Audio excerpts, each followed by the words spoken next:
Alright, the second biggest mistake ng mga beginners ay ina-expect nila sa unang build nila, perfect agad, ang ganda agad. Nakita mo yun sa TikTok, sa Instagram, sa YouTube, yung mga builds nila, ang gaganda, di ba? Pero tandaan mo, yung mga builds na yon, ang dami nilang experience, ang dami nilang tools, pinaghirapan nila yon. And don't expect it on your first build. If na-expect ka ng sobra-sobra, hindi ka sasaya dyan. Gunpla is not about perfection.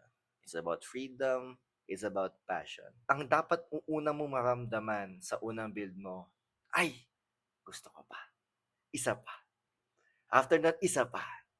After that, isa pa.